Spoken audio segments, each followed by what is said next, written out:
What's going on, everybody? Welcome back to Talk Sports with Jake. Hope we're all doing well. Let's talk about some baseball scores from last night. Orioles beat the Astros 5-4. They avoid the sweep. The Orioles actually have not been swept since May of 2022. So, May of last season, at 76 straight series, they have not been swept. So they avoided the sweep against Houston. Dean Kremer pitched a good game in that one. Houston got a run back in the ninth, but Baltimore hangs on to win. Does avoid blowing his second state of the series. By the way, John Singleton's in the Houston lineup. He's a crazy story. He was a top prospect with Houston like 2013. Never worked out. Was a flop. Bounced around the league. He had some issues. Then I think a couple of years ago he was back in baseball, so like playing overseas. Some team gave him a try on the only roster, didn't play well. They cut him, was out of the league again, but then played overseas again. Or not overseas, like in like maybe like some other like Dominican league or something. And it was really good. And Houston gave him another shot, gave him a minor deal. They called him up recently. He's been in the lineup the last couple of days, so pretty cool story. But he flew out to end the game. Pirates beat the Braves 7-5. Bryce Elba gave up like 4 or 5 runs in that one. Braves have slowed down a little bit since the All-Star break. I think they're only 500. They're like 12-12 since the All-Star break. They're about 500 since the All-Star break. Still have a phenomenal record, 72-41. Got a big division lead in National League East still, but it's slipped a little bit. But still have a great team. Tigers beat the Twins 3-0. You had Guardians over the Blue Jays 4-3. Guardians trying to keep pace in the American League Central. Cardinals over the Rays 5-2. Matthew Liberatore 8 scores in against a team that drafted them. Of course, the infamous trade of St. Louis sent Randy Rosarena, I think another player, to Tampa for Matthew Liberatore. Obviously, Rosarena has turned into an all-star and one of the league's one of the best players in the league, to be honest. And Liberatore so far has been a flop for St. Louis, but he's getting be a full-time star now. If the Cardinals out of the race, he pitched great last night against the team that drafted them. Phillies beat the Nationals 6-2. They've been playing really well. Red Sox beat the Royals 2-0. And Dodgers over the Rockies 2-1. Dodgers are only 4 games back of the Braves for the best record of the National League. Something to keep an eye on. The divisional standings. American League East, Baltimore leads Tampa by 3 games. Tampa said this many times. They won 30 of their first 39 games. Since then, they've been very mediocre. They're 69-48, means that they're 39-39. So over the last 78 games, Rays are a 500 team. And they've been struggling pretty decently for the last almost 6 weeks now. They're 4-11 in the last 15 home games. They had the best home record in the league through June, but since July, they are 4-11 at home. That might be the worst mark in the league. We got Toronto 7 games out of the division, and Boston, the Yankees ran out that division. American League Central, Minnesota is now 3.5 ahead of Cleveland. And Detroit, the White Sox, and the Royals run out that division. American League West, Texas leads Houston by 2.5 games. Seattle happy off day yesterday. I won 7 games in a row. 5.5 out of the division, not too far. And the Angels and then the Athletics, of course, ran out that division. National League East. Braves division wins at 9.5 games over Philly. Still a very big lead, and the chance they blow it is extremely small. But I think it was like 14.5 games, only like maybe 2 weeks ago. Now it's at 9.5. So Philly's been playing good baseball. Really, outside of the beginning of the year, they've been a very good team. And they dealt with some injuries this year. Obviously, you lose Reese Hoskins. You're slugging first baseman in spring training right before the season. Harper, we didn't think we had him to the All-Star. Thankfully, they got him back in May. You didn't have, did Derek Hall, who was taking Hoskins' spot, got hurt in the beginning of the year. They had to move Alec Bohm over the first base, and Emilio Sosa was playing every day. Talon Walker got off to a slow start. Nola is not a great year.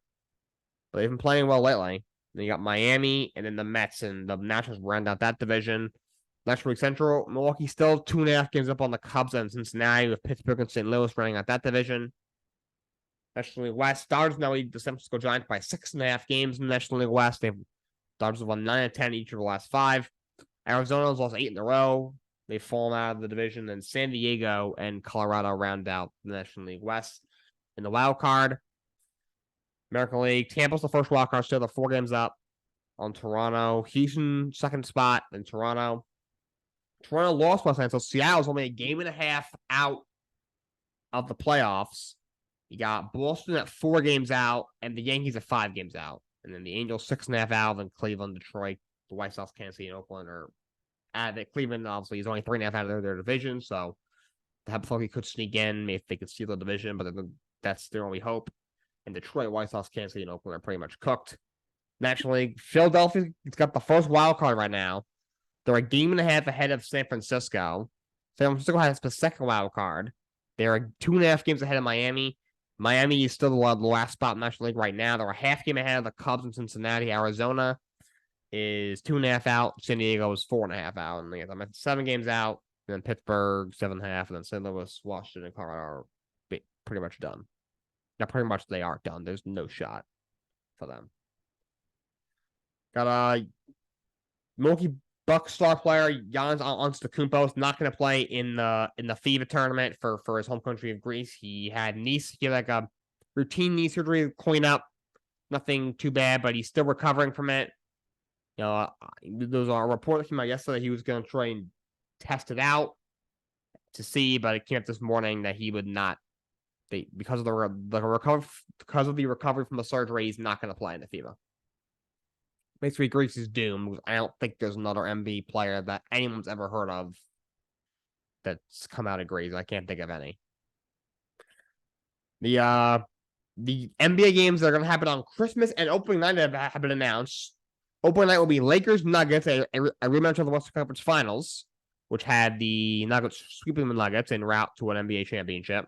And then Suns Warriors should be a good one. Of course, Suns have Kevin Durant, Bradley Beal, Devin Booker, and the Warriors looking to obviously they've won 4 championships in the last decade. They're looking to improve off of last year where they lost in the second round to the Lakers, and it's being the 6th seed in the Western Conference.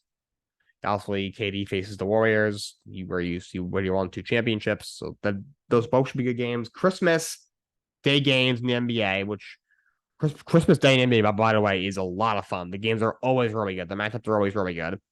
Bucks Knicks is the first one.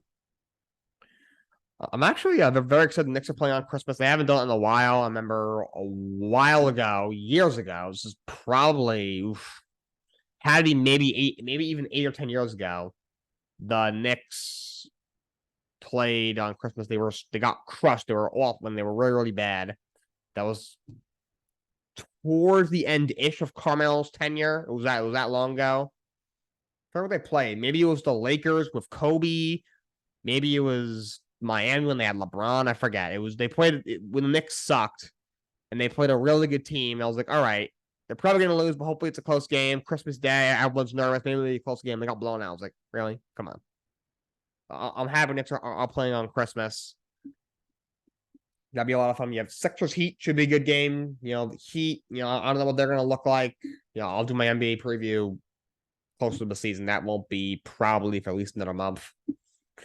But Philly, not sure what's going on with Harden, but those two should at the least probably be playoff teams in the Eastern Conference. Maybe Miami a playing team. I don't know.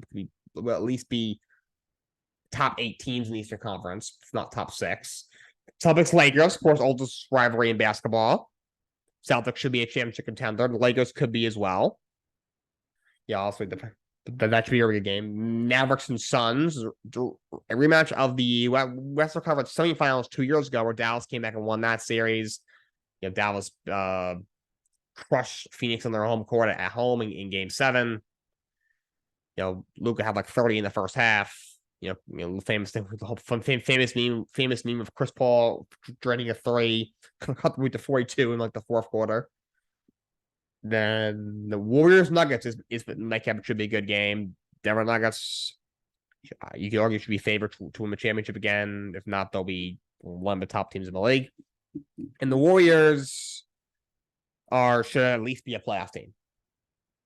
So Christmas Day matchups look pretty good to me. what the best one is. Might be Warriors Nuggets. Not to be biased. Not to be biased. I think Bucks Knicks will be very good. I think Knicks will be a very good team.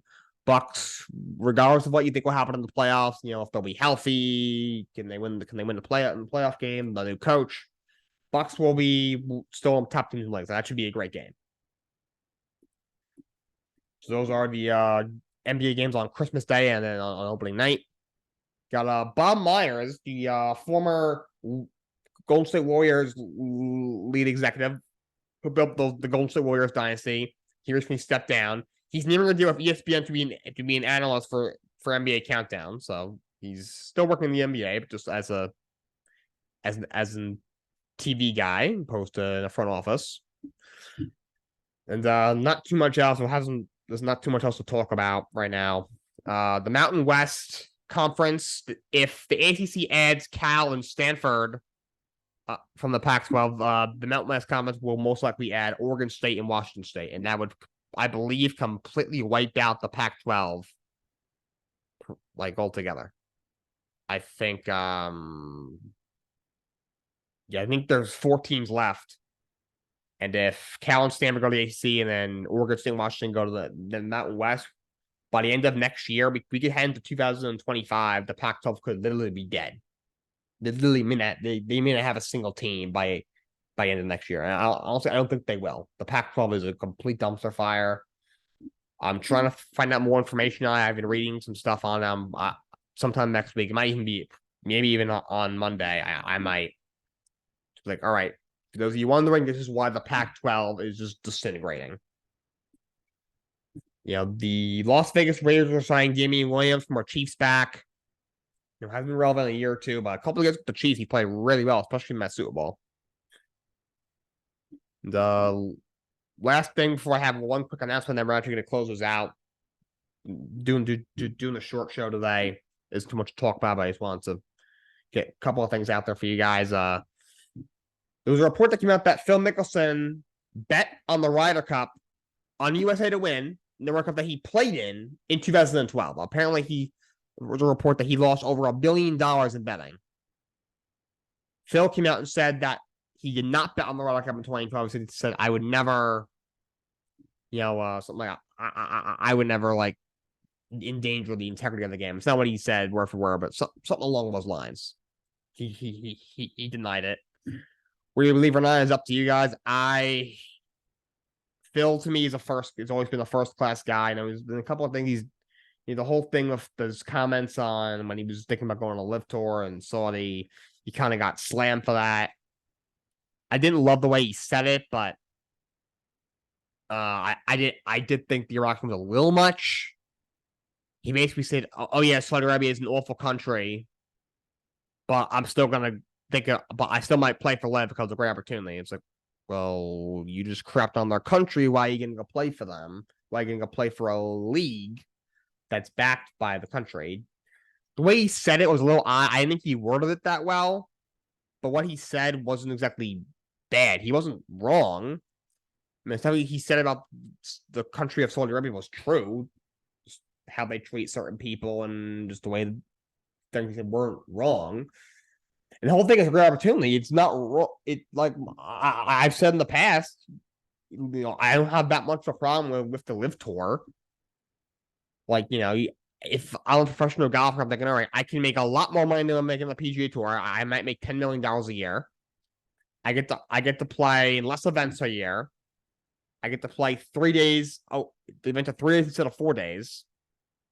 That'd be like if one company offered me $100,000 to work 5 days a week, but another company offered me $150,000 a year to work 3 days a week. Which one am I going to go with, But staying on task, like, I don't think he would do that. That being said, Phil has to know as a guy who likes to gamble. He likes to gamble. He does. He's a known gambler. Nothing like shady, but like, he likes to gamble. Whatever. He's a grown man. He's 50. What is he? 53 years old now, something like that. And of course, now Rory McIlroy had to take a shot at him. He said, think he said something like, well, at least now he can be on the rocket because he's not going to be playing it because he's not nearly as good as he was, so he's probably not going to play in it. I didn't really know why he needed to. Roy needs to always take a shot at every single live golfer. Like he needs to. But all right, dude, we get it. You don't like live, but just shut up, please. I'm tired of hearing him run his mouth. He's so annoying, so annoying. And the worst problem is with Phil Mickelson. I'm sorry, I just don't. That's really all I got for you guys. The fantasy football podcast. By the way, I believe Thursday and Friday I'm not going to do a show. Most likely, I think I'll be in Jersey. So most likely Monday, Tuesday, Wednesday next week will be my weekly schedule next week. Tuesday or Wednesday, I'm shooting for a fantasy football podcast. There's a slight possibility I push it back the week after, maybe even to when I go back to school, but probably not. Could have a guest on. I'm not going to say who, just to not ruin a surprise. And two, I don't know if I'll be able to pull enough strings to get one. So I want to tease it and then have it not happen. That'll be a letdown. But we shall see. The plans to do a fantasy football podcast Tuesday or Wednesday. All right, that's all I got for you guys today. Until next time, so long. Have a great day.